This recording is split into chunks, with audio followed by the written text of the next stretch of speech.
The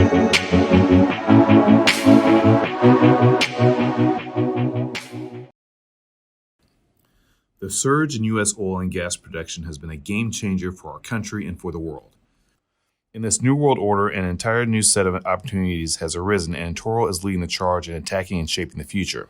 eToro is a Houston-based investment bank with a veteran team of oil and gas professionals. We have built the most technically advanced platform to transact oil and gas assets and raise private capital. Today's technology is so robust, it opens a whole new set of doors. We're busting down the barrier to private capital and have a proprietary relationship with the family office network. Private capital will move quickly to seize the vast opportunities in oil and gas left by the exit of public sector funding. Cash, speed, and knowledge are king. We are sourcing financing for assets that can deliver a coupon plus growth, be it for oil and gas production, oil field services, or midstream projects. Welcome to the future of oil and gas and eToro Capital, where innovation creates opportunity. Where we talk about Pickering Energy Partners, how you invest, the thought process of de-risking things and making sure you're making more money than you spend. Mm-hmm. And I know there was a breakfast, or there was some event that was happening. Well, what was that? We had a forecast breakfast today. So every year for the last 9, we've come out to Midland and kind of shared our thoughts on what's going on in the oil patch, why we are where we are, and what the next year or two look like. And so we had that forecast breakfast today. And it's always, end of the year is a good time to reflect on what's happened and what's going to happen as we look ahead. So it's always ahead of our Christmas party. So 9 years of having Christmas parties as well. And it was a good one again today. Wow, you gave the presentation? I did. Wow. Right on. Still saved your voice for us. That's right. You got it. Okay, that's awesome, man. Are you going to touch any of that? Because that sounds like a fascinating little talk. Did you bring a little bit in that? So I don't have that here, but I'll weave some of it in. Right on. Perfect. Okay. Right on. Good. So for our drill down segment, what I thought I'd talk about is what we're doing in the Permian and with our investing business. And so I think a key to how we see the world today is that if we think about the shale revolution in the last 10 years, it's been about trying to figure out what that opportunity set looks like. So we start drilling horizontal wells, big fracs, and then the question is where can we do it? How big is the opportunity?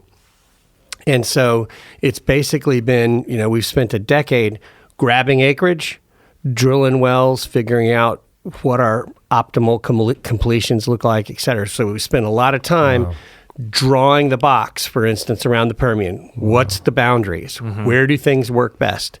So that's been wildly successful.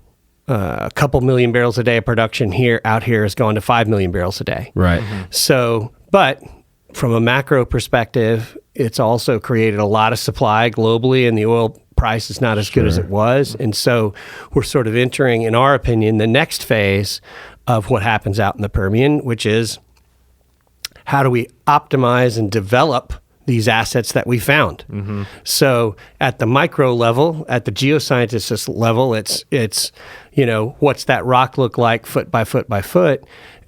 You start moving up, and it's, okay, how many companies do we really need to develop these assets? Mm-hmm. Who's the best at it? How much money do we spend? How quickly?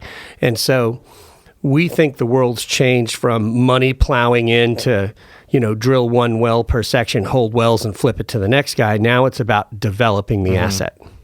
And so the question for us was, how do we deploy capital in this environment in a way that doesn't look like everybody else, that can make money for our investor base? And so we felt as we entered kind of this new development phase that there would be opportunities driven by the fact that we're 5 years into a downturn. Yeah. Mm-hmm. And capital's getting harder to come by. Oh, yeah. So public markets aren't giving people money, no IPOs, no secondary offerings. Banks are tightening their lending requirements. Private equity, which had been throwing money at portfolio companies, has started to say, wait a second, let's slow down. Mm-hmm. And so companies are going to have to operate as real businesses as opposed to transactions. Hey, I'll jump in, spend 3 years doing this and sell it to the next guy.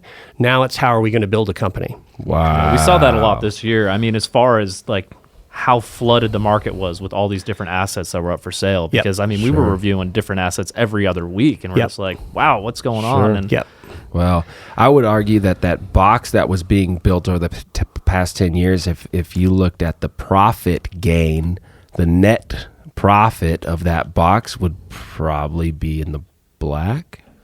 Maybe. Absolutely. I think that. You think so? Absolutely. The thing that's tough is, again, 5 years into a downturn, when the game has changed a little bit, it's hard to remember that 10 years ago, almost all these companies were a lot smaller. So if we went from 2004 to 2014, shale added billions and billions and billions of dollars worth of value to these public companies and to private companies. From 2014 to now, oil price has gone down. Buyer universe has started to shrink. And so the value's down from the peak, but it's way up from where it was 10 years ago. So that's a good way of looking at it. No question there's value added in this. But there's also been, for the last 3 or 4 or 5 years, there's also been kind of this realization that we're going to have to do it better. That's right. To have another step function in value. Oh, yeah. And I'd say, I like the way you say it makes me feel like there's a transition being built. It's not that we can get better, because I don't think we can today. If we just put more money into it, we can just put more wells and increase oil production, but not our performance. Our performance is not getting better. It's not even plateauing. It's actually, I think, trending worse. And when you look at horizontal wells and what's happening in this game. So this transition, and that's what I'm getting from this conversation. You're talking about making a transition in how to invest into this box. And you're building the transition. You're out there running this thing. You're paving the road. We're trying to. You got this. We're trying to. And so as we looked at 2019 and 2020 and where do you really want to put money to work, what we said is we think that rather than grabbing something to flip it, the real answer right now is how do you own assets that are cash flowing? That's right. And what we've seen from around the country is that cash flowing assets in a world where there are fewer buyers and a little bit of supply demand imbalance, that the value of those assets has come in, which means the return opportunities are going up. So typically in the oil and gas business, you pay for proved reserves. You might pay a 10% discount rate, PV10. And we're seeing that that's now starting to expand. You get a higher return, PV 13, 14, 15. 16. And so what we said is, if we can come to one of the best basins in the world and get a 15% return on our money, and we can hedge that, reduce our risk because we can go out with a producing asset, look at the production profile, hedge that forward production, we're lowering our risk. And so what's the timeline? What's the timeline on this? So the way we think about it is we're going to spend money as long as we can generate those kinds of returns. We'll put money to work. We think about, and this is really important, I don't know what the time frame is. I don't know when I can sell it to somebody else, but what I know is I can sell it every day to the oil market, right? I mean, we're producing these assets. And so if I can, and I say an important component to us was, we sit in Houston, we wanted to partner with somebody that was in the thick of it out here in the Permian. And, one of the ways to be successful is associate yourself with people that are smarter than you are. And so we'd had a long relationship with the folks at Henry Resources. They've been here in the Permian for 50 years, celebrating the 50th anniversary this year. And they're moneymakers, proven track record. They know the Permian. And so we've known them for the last decade, and we started talking about this concept of buying proven producing assets. They liked it. We liked it. We said, let's do it together. Wow. And instead of just buying, we want to operate these assets so we can hopefully keep costs low. The Henrys have done a great job of that over time. And so the concept that we developed was, let's buy the asset. We'll operate the assets together. We'll hedge the production so our cash flows are safe. And then to make sure that our investors are making money, getting more money back than they put in, we're going to distribute that annual cash flow back out. So rather than drilling a ton of wells, we're giving at least half the money back to our investors that we generate on an annual basis. And so it's kind of a yield play. So in a world where, half the world's got negative interest rates and ours are, 1.5%, if we can give somebody a 10% dividend yield on the way to a 15% total return, it's kind of a no-brainer. It's fantastic. Kind of a no-brainer. And so, where do I sign up? Exactly. But remember, the reason the opportunity exists is because not that many people want to sign up because it's the oil and gas business, and you're 5 years into a downturn and prices are down. Good reason to be scared. But like you were saying, that proven production, that PDP, that value, you're getting money coming into the tank the second you bought that asset, right? Opposed to, hey, $50,000 an acre, we're in the heart of this play. We have to put in $100 million before we even see a cent back. That's exactly right. So, I think it's the future right now. Yeah, we saw that. I think we saw that model developing in the past 6 months, 8 months.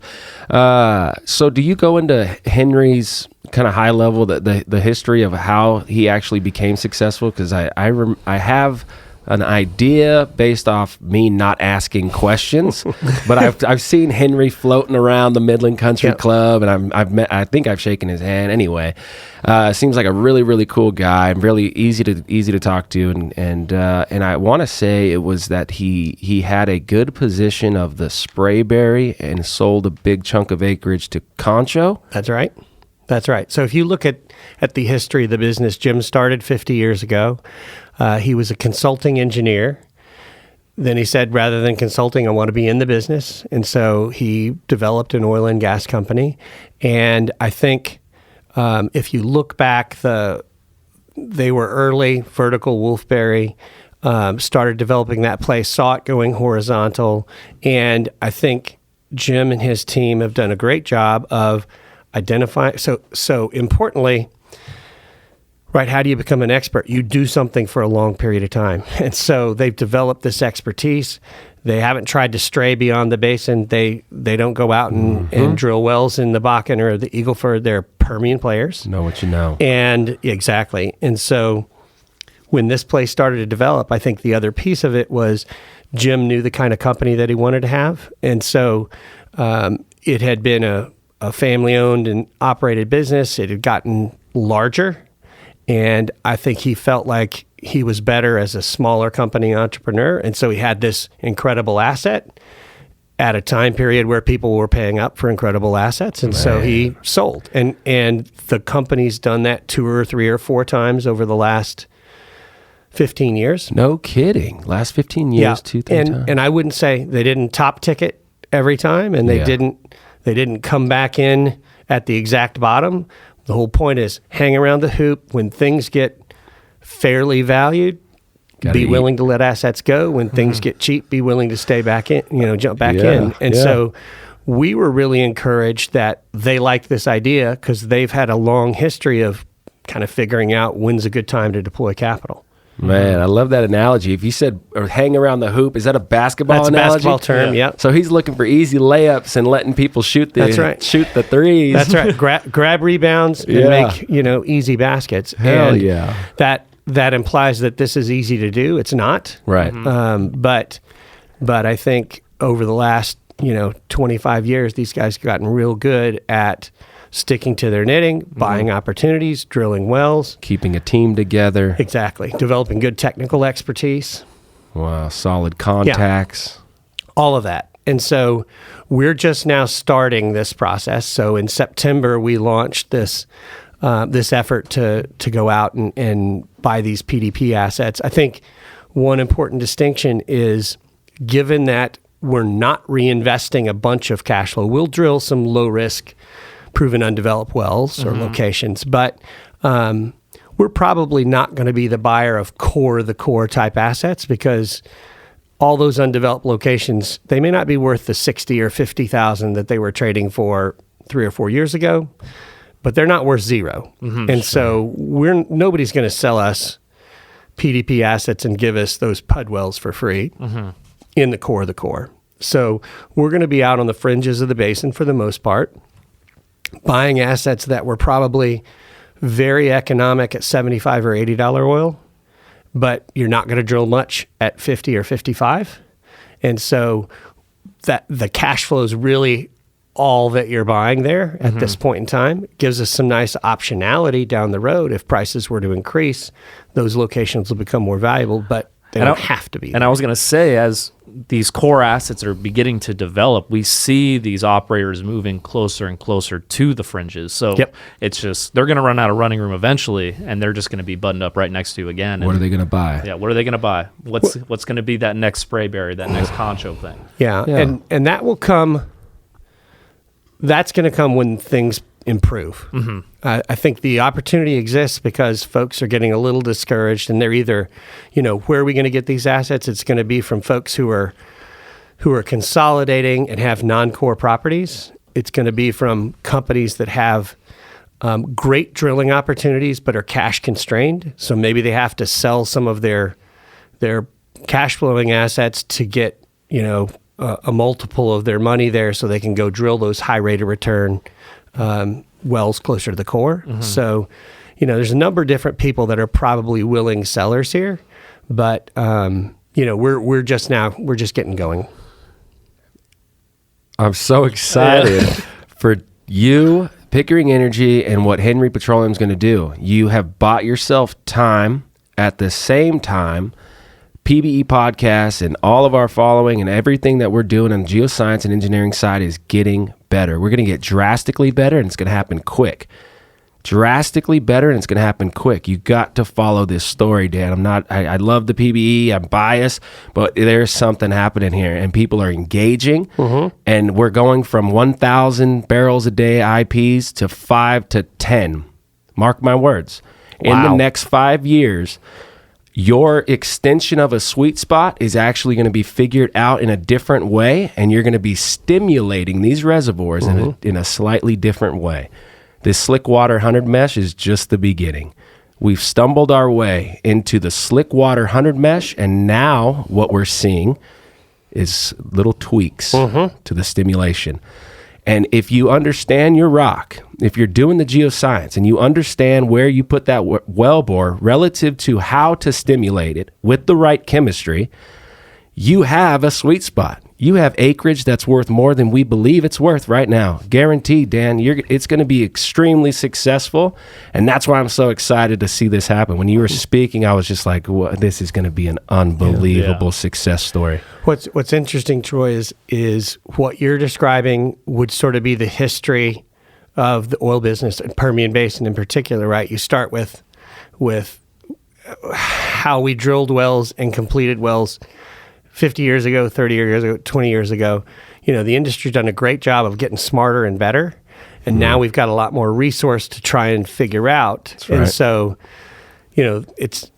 that's your day job, right? The day job is, how do you take what you got and make it better? Yeah. And we're going to drill, sorry to interrupt. No. I was just going to say that's been the history of the business, and you always think that's hard or that's impossible. We're doing stuff that 20 years ago people would say is impossible. Yeah. So the question is, what can we make possible over the next 5 years or 10 Let me years? ask you this. I'm going to put you up against the wall a little bit. Let's take 5 square miles of your acreage right now where there's a horizontal play and it's going to be developed horizontally. 5 years from now, in a 5 mile by 5 mile radius, how many horizontal wellbores do you think is going to be inside that block? And how long are your wellbores? Because I will challenge your answer either way. So he's leading the witness, Your Honor. Are you going to have 100? 5? I don't have a good answer for that question. Right now, we're going the opposite direction. Whatever you assumed, it's fewer wells, not more wells. That's right. Because of this parent-child issue that's developing. And then the question would be, what we know is the industry seems capable of drilling effectively and completing effectively 10,000-foot laterals. We can drill 15, but what I hear from a lot of folks is those 15,000-foot laterals are maybe not as productive, and you don't get to leverage that extra, 5,000 feet as well as you can that first 10,000 feet. So my answer is going to be 10,000-foot laterals, and I don't know the number of wells, but I'm dying to hear your answer on what it's going to be. Here's my prediction of what your 5x5 square miles is going to look like in 5 years from now. And we're going to come back to this episode and we're going to talk about it. I think what you're going to have is something more like 10 to 20 wells that are about 2,500 to 5,000 feet max. And what you've figured out, and what your geoscientists and engineers identified, was that this unconventional play is mostly impermeable mud that contributes zero to the wellbore. And we have these lenses of deliverable rock. And it's not about the idea of drilling as many as we can in 10,000 feet and fracking into what we think is there, and we don't know which direction they're in. We're going to have the resolution and the geoscience, the model right, and we're going to figure it out. And it's all about landing it in that zone. It's not 10,000 feet long. Maybe it's only 2,000 feet long. Maybe it's only a football field, but it contributes major hydrocarbons to the wellbore. Your IP in that rock alone.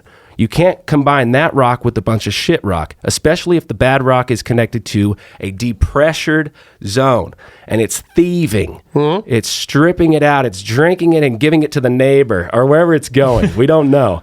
But that's where the future is going to be. The future is going to be precision, beating power, and timing is going to be much more powerful than speed. You're not going to go out there at $120 oil and drill 1,000 wells. That doesn't make it makes money because it's $120 oil. But what makes more money is timing the stimulation correctly at the same time you have $120 oil and you have 2 well bores outperforming your neighbor's 10. That's the future, and Henry's going to do it, and a lot of others are going to do it too. The industry is changing. We are drilling less and getting more, 100%. So it's essentially smaller wells but bigger wells, if that makes any sense. It's precision. It's going to be pinpoint, and that's right. Your fracs are going to be more effective. Oh yeah, really precise, real near wellbore inside the thing that is contributing the hydrocarbon. That's it. That's the facts. So let me ask a question on that. If your laterals aren't as long, yep. Assuming that there's a reasonable amount of homogeneity, there we go. I got to use one of my engineering words. Let's go. Assuming that there's a reasonable amount of continuity on that acreage, wouldn't that argue for shorter but more wells? If you're really hitting all those lenses, and those lenses are pretty evenly dispersed across your acreage, wouldn't you want to drill more shorter wells, not fewer shorter wells? Or you're saying you can drain just as much reservoir with fewer wells? Ooh, I like this. Yep, that's a really good question. If you first identify the lenses and first drill a pilot hole and actually do the geochemistry that's needed, the elemental makeup of these rocks, and understand what's contributing the hydrocarbon to the wellbore. If you do that, and you do it successfully through geophysical tools, and you can map where those lenses are, you are going to identify that some rock is going to contribute way more than the other. So now you have a competitive edge of what the future looks like. You drill your good stuff, your other lenses appear to be just as good, so you have a good sellable package, and you start with this precise drilling, slow money makers over time. And you're getting great returns, and you're building a product that looks like a 5x5 mile block that you can do this all over the place. You have lenses all over the place. You just got to get down there, look at the data, realize what you got, and stimulate it correctly. And we're going to do that. It's totally changing. More science. Oh, and it's inexpensive. It's not expensive. We're not coring this stuff. You do this with cuttings now. Yeah, isn't that crazy? Because cuttings, we can do XRF gamma ray. Okay. And so when we drill, we have a gamma ray tool that's telling us where gamma ray was, and that's really accurate to the wire line. So now with XRF gamma ray, you're taking those packages of 10 to 15 foot cuttings. If you're sampling correctly, you're doing it as fast and frequent as possible.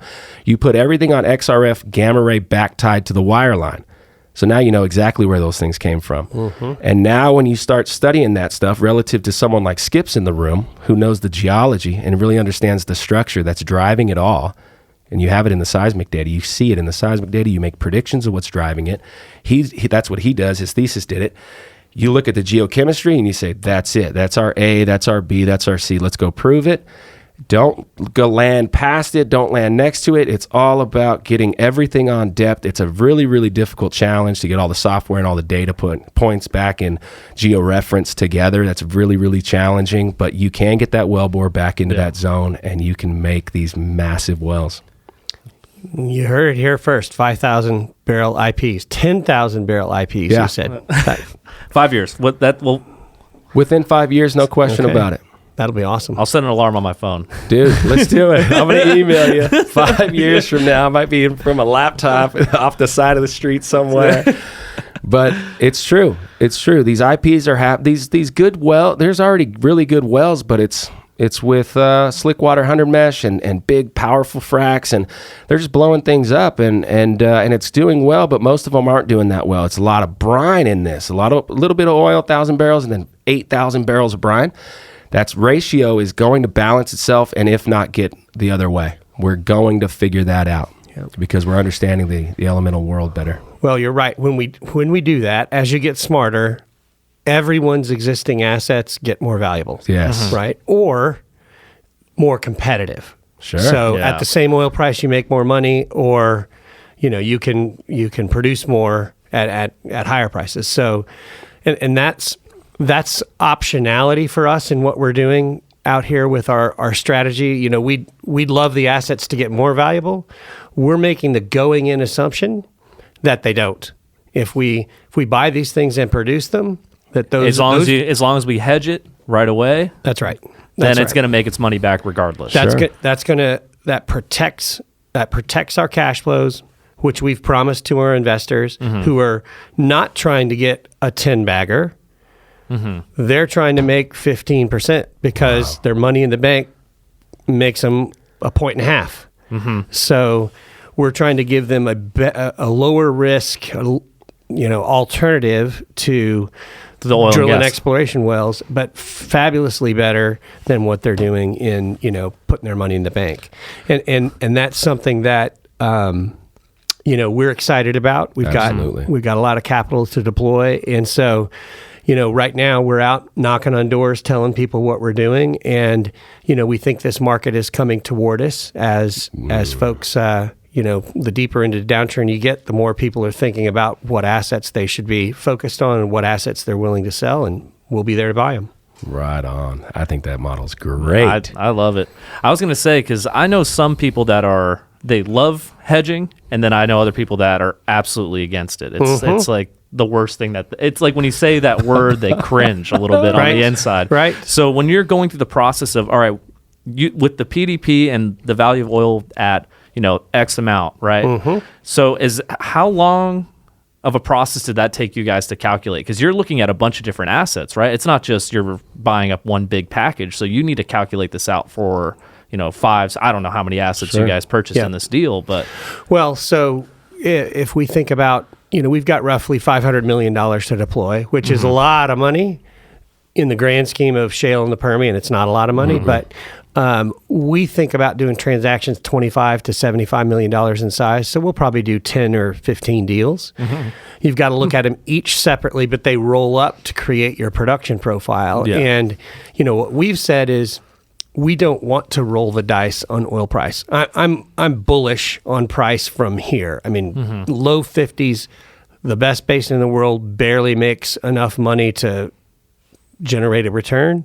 So if the best basin's barely making money, then this is not the right price long term. Longer term, we're going to see higher prices. But we don't want to make that price bet, because if we can make a 15% return without making a price bet, that's the win. We'll win. Yeah. When you look at public companies, I think it's a little bit different. Exxon doesn't hedge.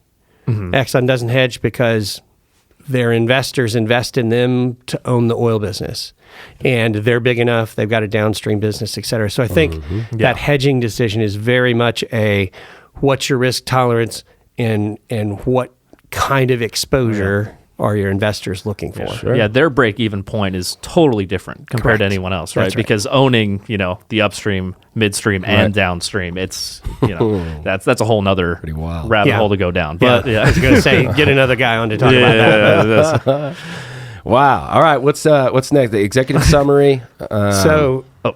This essentially has covered kind of what I've talked about. We're looking to buy these PDP assets. We'll buy vertical production, but we'd rather own these maturing horizontals just because I'd rather operate fewer wellbores, for the same amount of production. We've established this. We'll look at the Delaware. We're looking here in the Midland Basin, and we'll look at some stuff on the Central Basin platform. But the reality is, most of that is a lot of wellbores, vertical production. We'd rather do the horizontals. If we go to the next page, I think the what we talk about in terms of the strengths of what we're doing is, again, we talked about the Henrys. These guys are just fabulous operators with a great reputation. And you look at our firm, we've been around the patch for quite a while. We know a lot of the folks that are capital providers. We've got technical resources on our side. And so we feel like we're just really well situated to be good buyers and operators of assets. And so we put this thing together over the last 6 months, and we're now out looking to put dollars to work. If we go to the next page, this is just a map of where we've deployed capital over the last 10 years as an asset manager, and the yellow is where the Henrys are operating. The gray is where they've operated and owned in the past. And my point here would be, we've operated or we've been involved in stuff in the Delaware. We've been involved in stuff in the Midland Basin. There's a lot of yellow and brown on that map. Ajax. Yeah. You're the one who got Ajax? We were Ajax? involved in Ajax. So that was on the private equity side, we invested with the management team in Kelso to own those assets. Diamondback bought them a couple years ago. Okay. So we put money to work there. We're involved in Admiral Permian, Really? That's a along with cool the folks position over there. at Ares. That's just And south of the Cimarex guys. That's exactly right. And so, this is kind of where we are. But what I'd tell you is, the world isn't our oyster, but basically, if it's in the Permian, it's our oyster. We feel comfortable as buyers, kind of across both basins, and that's it. So we're out buying PDPs in the best basin in the world, in our opinion, and generating hopefully good returns with a team we think can very effectively exploit those assets. That's fantastic. That Southern Midland Basin one is really interesting. Yeah, right by the Ozona Arch. That's right. Yep. That's a property package that the Henrys put together 5 or 6 years ago. They they operated a piece, they sold a piece, and Is that not the? Oh, go ahead. I was going to say that's an example. That at $80 oil is core. At $50 oil, it's tier 2 or tier 2.5. Till we get those IPs up. That's right. Yeah. Until your geomechanic, geochemistry That's right. That's the gurus make it all combination. happen. That's the combination. Yeah. So that's kind of the drill down piece for me is, we're focused on putting some capital to work in the basin while everybody's a little nervous. Yeah. And, we plan to own these assets. We could own them for 15 years. My expectation is the market will likely improve sometime before the end of the next 15 years, and the traditional buyers will come back. And as the Henrys have done and we've done, we'll sell when these assets get fairly valued. And so we're excited to be doing it. Really, really exciting. How many wellbores are in the current assets? For the Henrys, I can't tell you the answer. I don't know their assets well enough to give you a good answer. Sure. They are. How much? I was going to say they're probably about 10,000 barrels a day in total today. Right on. Our expectation is if we put this $500 million to work, we'll wind up buying at least initial production somewhere in that 10,000 barrel a day range as well. Really? So you're going to get 20 a day after all Well, keep in mind that we've done this joint venture. So the Henrys run their oil company and are drilling wells separately from our joint venture. So the stuff they own, they continue to own. The stuff we buy together, they'll operate and we'll own together. So, got it. They got plenty on their plate. Right on. Is that Southern Midland stuff is that mature in the sense there's horizontal wells down there, or? There are. Okay. So there have been a number of horizontals drilled down there. Is that where that EOG package was? Wasn't there it was somewhere is it Crockett? Or was it? I'm trying to remember. Yes, there was an EOG package somewhere that sold a year or two ago. Yeah. And I can't remember if it was Sequitur that bought that. Oh. But yeah, I mean, and of course there are a lot of players all around all these assets. I mean, there's tons of folks. The key is going to be for us. You have to have the right combination of, right, we're a willing buyer, but you got to have a willing seller too. And a big public company doesn't, quote unquote, need to sell anything. It's a function back to this optimizing issue of them optimizing their drilling program and spending packages. So, we'll just hopefully find the guys it's the right time for them to sell. This is awesome. You're buying yourself time. That's my interpretation of this. And with time, things will drastically change. We're on the cusp. We're on this. We're on the apex of something, and it's going to break through, and the industry is going to survive and thrive from this point.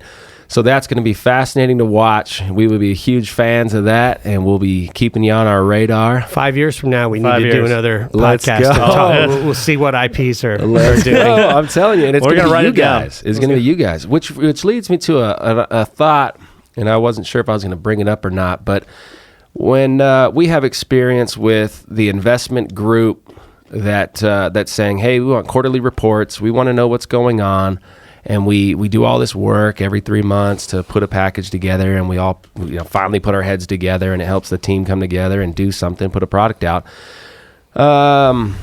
What is your expectations of a quarterly report from the technical side of something like Henry? Yeah.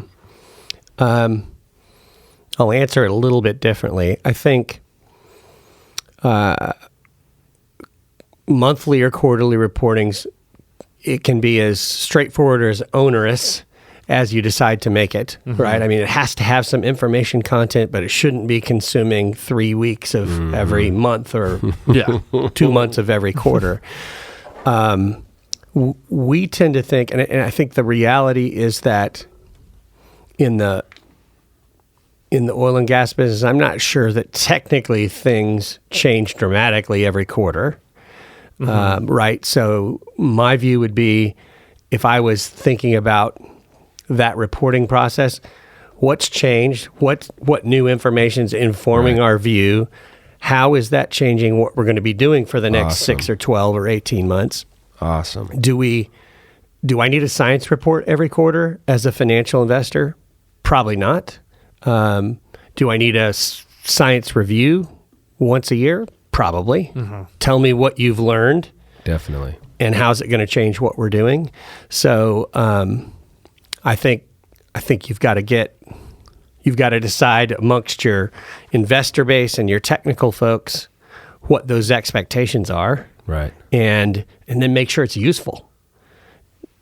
Great. Here's the technical report. If I don't do anything with it, it just used up a bunch of your time. Right.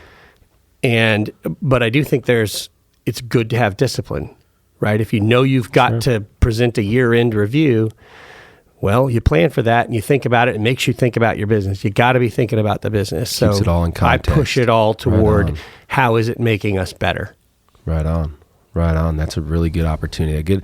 A good strong, I think, platform for people to work openly and be confident in themselves and come together. You're giving them that opportunity, or maybe a comfortable setting for them to have the opportunity to be successful in that. It's not it doesn't seem pressure driven. It doesn't seem like it's very aggressive approach. You're saying we're obviously trying to get better. I want to understand at whatever level you personally want to understand it at, how are you guys all thinking we're going to get better? And that's what we do every day. That's what we go to sleep thinking about. Well, we're going to put that freaking wellbore. We're going to go 45 degrees east and north. Yeah. Right. And as financial types, I'd much rather you spend most of your time thinking about where the wellbore goes versus how do I document this for, a presentation. Sure. So you got to find the right balance. Yeah. Definitely. Okay. I love that answer. I think, does that spiral us right into the completion part of this show? I guess so.